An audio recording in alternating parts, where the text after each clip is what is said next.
Hello everyone, Jeff here.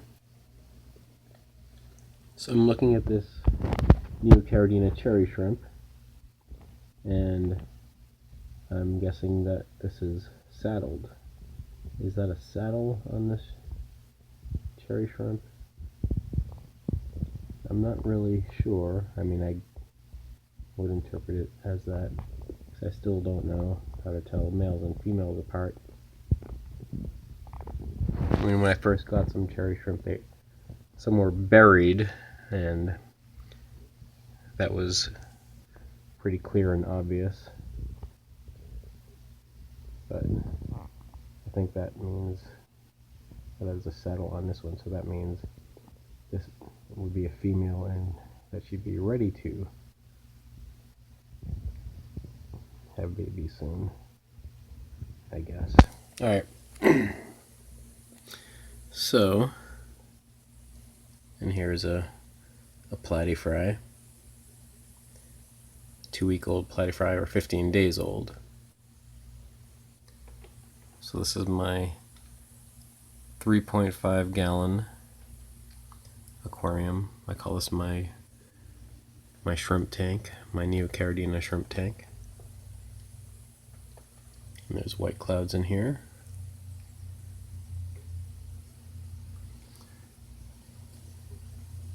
So these white clouds were the first fish or animals of any kind that I got in this aquarium when I first set it up. It must have been about 4 months ago now. When I got them, they were tiny. Got 6 little tiny ones, and now there's 4 full-grown white clouds. And they're not going to be in this tank much longer. My plan is to move them to my 5.5 gallon tank that already has 6 white clouds in there. There's a couple platy fry swimming up in the back. And there's the male platy. So unfortunately, the female platy died within the last week. So she did give birth. Before she died, she gave birth 4 times. So those 15-day-old platy fry in here are from her last batch of babies. And none from the first 3 survived. But as of a couple days ago, I counted maybe 8 or so. There's one.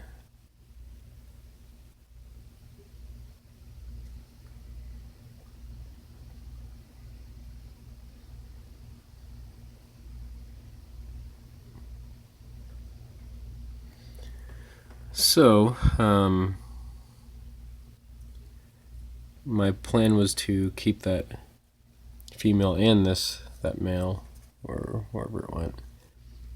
I was going to keep those adult platies in here until I was sure that some of the fry were going to grow or survive and grow. But now that the female died, there's not going to be any more, so this is the last chance anyway. So because of that, I'm going to move that male. Now where did he go? There he is. So I'm going to move him to my 10-gallon guppy endler hybrid tank. That's the one that I just added some mono shrimp a couple days ago. So he'll have a chance to be the dominant male platy in that tank. Because there's only some females in there, and female adults, and some juveniles, or like between fry and juvenile, and one adult male that's kind of not in that great shape. And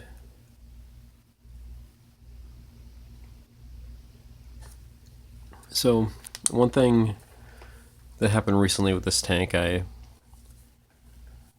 I had an ammonia spike.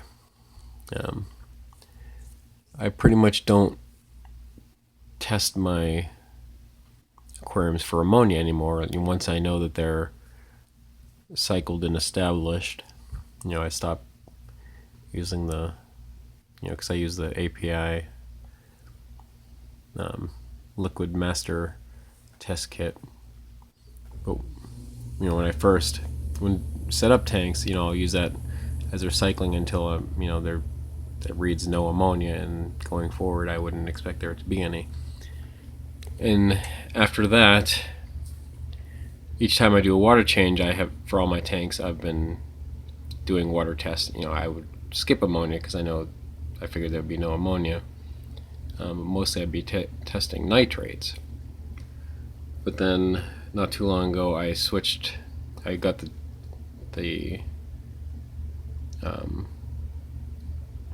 test strips, the 6-in-1 test strips, and those don't have ammonia in it, but it has nitrates and nitrites and pH, KH, GH. So I would always test those, but basically just for the nitrates would be the concern. So I had been doing tests before each water change, and then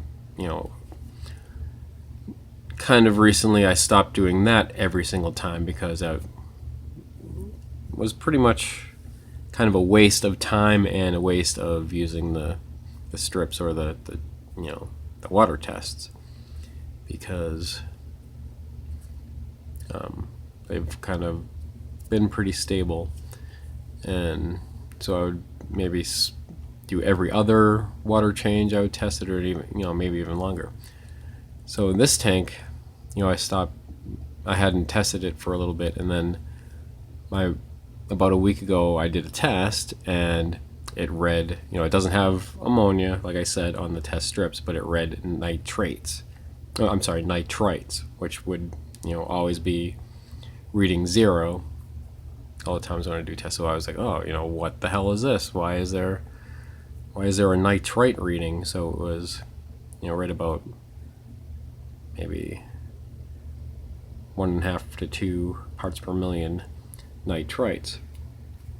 So then because of that, and then the nitrates were only about 10, when each time they would be higher than that on nitrates, so it wasn't like converting into nitrates as it should. So then I'm like, all right, well, I better do a ammonia test too. So I got the liquid test kit, and it read 3 parts per million ammonia. It's like reading green. I wasn't expecting that. So today I did a water change again, and I tested the water, and before the water change it was 0 ammonia. So that's back down, and the nitrites were less and the nitrates were a little higher. The nitrites aren't gone completely yet. Perhaps that will be shortly, but that's less harmful than ammonia. But that might be the reason why. Well, probably had to do with why the female died. And recently I made a video where I fed rapashi to this aquarium, and when I fed it to all my other tanks, the fish went wild for it, and this one they really didn't. And like, looking at the white clouds now, they're kind of rambunctious swimming. They're swimming all over, they're active. In that video where I fed rapashi, they were not active at all, and I guess that must have been because they were affected by the ammonia. And I think what caused that is because I did do a couple of levamisole treatments on this tank, because, well, the female platy that died, I noticed she had camelina swarms, or what I thought to be camelina swarms, so I had to do a couple of levamisole treatments. And doing that, I have, this is the filter, the 2 this is a starter kit, so it came with this filter, and it has like a 2 filter insert cartridges, and those have carbon in them. Carbon within like the whatever that material around it is. But I also did add some more like sponges in that filter. But because I was doing levamisole treatments, I took out the carbon inserts because that would strip the medication. And I left that out for a couple weeks, because of 2 weeks later I did the second levamisole treatment. I left them out a little while after that. So the likely reason was, those had the beneficial bacteria established on them, and then when I removed those, then they weren't converting the ammonia as much as I would have expected it would be fully established to do so. So it could have been, a stretch where there was ammonia and I didn't read ammonia. And that could also be why I haven't been seeing any more shrimplets.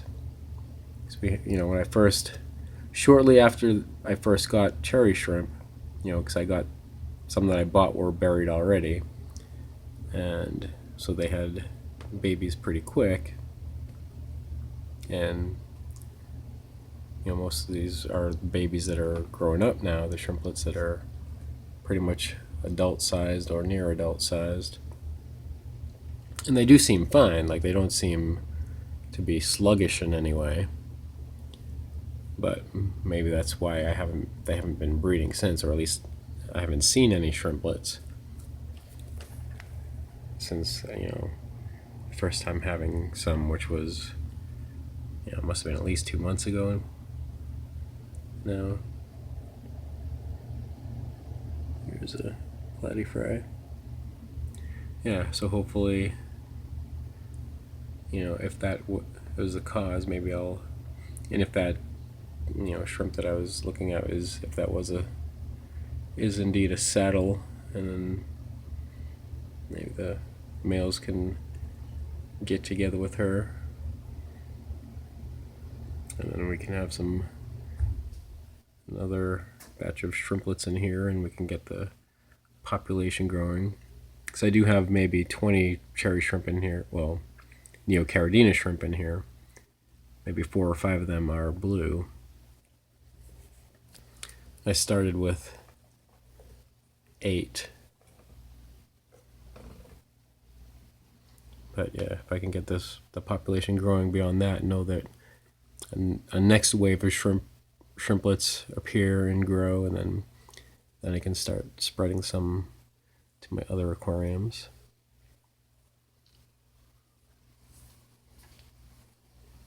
And there's a platy fry again. So with these platy fry, as I mentioned, this is the 4th batch of platy fry born in this tank, and this is, of the first 3 batches, from the first and third batch, 2, like 1 each. The first batch, the longest one lasted was about a month. The second batch, none of them lasted beyond a week. The third batch, I think one lasted about 7 weeks, and it might have been like up to the point where I did levamisole treatments, and the ammonia might have been the cause why that one died. It just disappeared. But now these,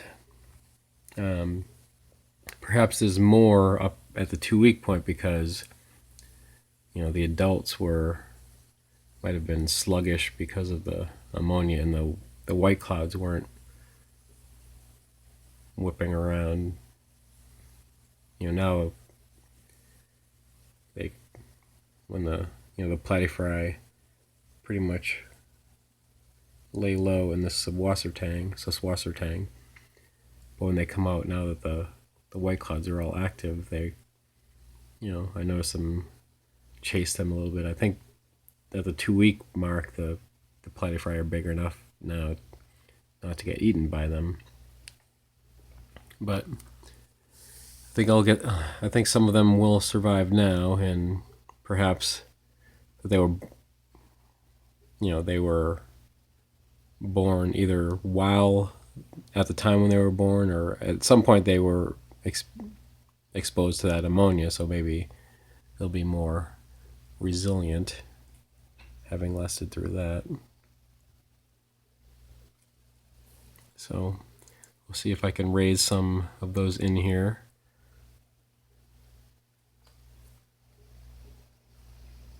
And I'll move that male to my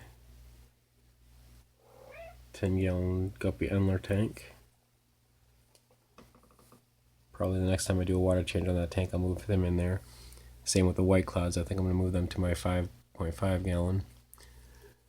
Let the platy fry try to grow up in here, and then the plan later will be to add some endlers in here. So I'll pick an endler from my 10-gallon guppy endler hybrid tank, and not sure what female, if I'll take one out of that tank, or I might take one out of a female guppy out of my 30-gallon live bear community tank. Creature. Here's my cat. Yeah, I think maybe I'll do that. I'll try to mix a male from and all the males except for the original male, all the males that were born in my guppy endler hybrid tank are, guppy endler hybrids. So I'll take one of those males and like a female guppy from my 30-gallon tank, most likely one of the bluer ones, and bluer females, see what kind of babies they can come up with. Yeah, so that'd be cool. All right. So that's what's going on in my 3.5-gallon tank. And in case you didn't already know, I'm Jeff, and I enjoy fishies, and I enjoy kitties. Thanks for watching.